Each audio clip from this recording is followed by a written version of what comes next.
Hey guys, my name's Dale, and you're watching The Factoid.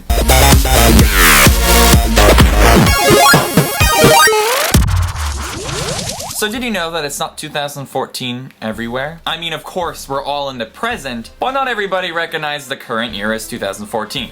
You might have known that. Every country recognizes, or at least co-uses, the Gregorian calendar, with the exception of Saudi Arabia, Ethiopia, Nepal, Iran, and Afghanistan. Now, the Gregorian calendar was named after Pope Gregory XIII, who spent a lot of time with the top astronomers in Italy to make a calendar based after the Julian calendar, but used Christ as the focal point and not Julius Caesar. And he did that around the year 1582. And a few countries started adopting it around 1582, but it took an extremely long time. I mean, the last country to officially adopt the Gregorian calendar in Europe didn't happen until the 1920s. So it took a bit. And another thing is that a lot of people think AD means after death, but that is incorrect completely. It actually means Anno Domini, which roughly translates into the year of our Lord. But what I'd like to do for you guys is talk about other calendars and give you some different dates that this present that we are in is thought to be. So with that said, let's get started. One interesting calendar that I found was the Syrian calendar. Recognized by a few countries in the Middle East, one being Syria and another being Iraq, along with a few others. The calendar states that is the year 6764, or the 68th century. According to the Gregorian calendar, it started around the year 4750 BC, roughly around the time the Temple Assur was constructed, which was inside the Assyrian Empire, which would have existed around this time. The next one that I found, which I thought was kind of funny, how could I not talk about this one? The Juche calendar, or also known as the North Korean calendar. According to the North Koreans, who by the way also recognize the Gregorian calendar, but they use this because they just gotta be that way. I mean, coming from a country that's national animal is a human. What can you expect? They also recognize the year 103 AB, after birth. After birth of who, you may be asking? None other than the birth of the North Korean god, Kim Il-sung.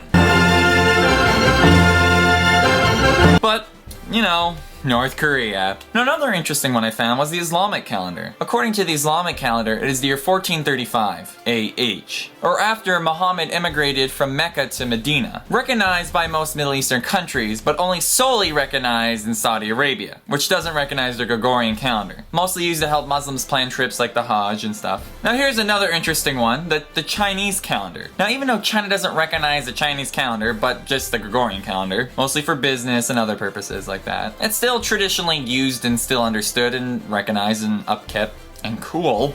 But on January 30th, which is Chinese New Year, it'll be turning the year 4651, which is also the year of the wood horse, which doesn't sound like it would run that well, but nonetheless it's kind of interesting. Now, the calendar I found with the largest date that is actually recognized is the Holocene calendar. And according to the Holocene calendar, it is the year 12,014. Holy cow. 12,014.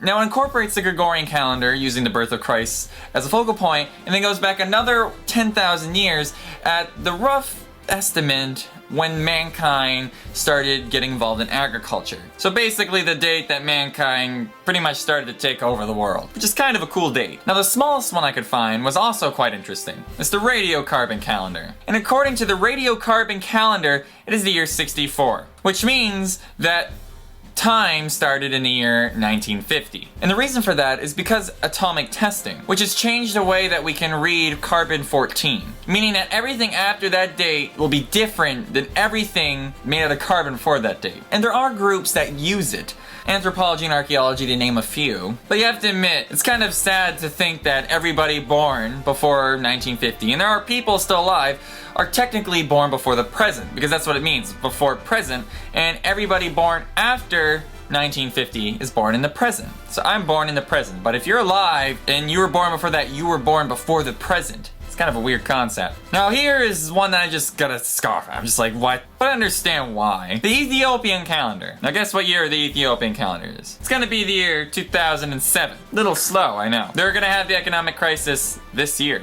Basically, it was just a disagreement on the birth of Christ. But Ethiopia is just awkward because they're like 7 years in the past. And last but not least, it wouldn't be true to the calendar if I didn't include the Mayan calendar date. And as everybody knows, including you, we just went through the 13th Baktun, 2012. And we're all still waiting for the end to happen. Kinda running out of time. I've already sold my assets. But according to the Mayan calendar, right now, it's the 13th Baktun and the second tune. Someone somewhere needs to make like a digital calendar that just goes through that, because I had to calculate that out myself. Even though I was lucky because it wasn't that hard, being that we just went through the 13th Baktun.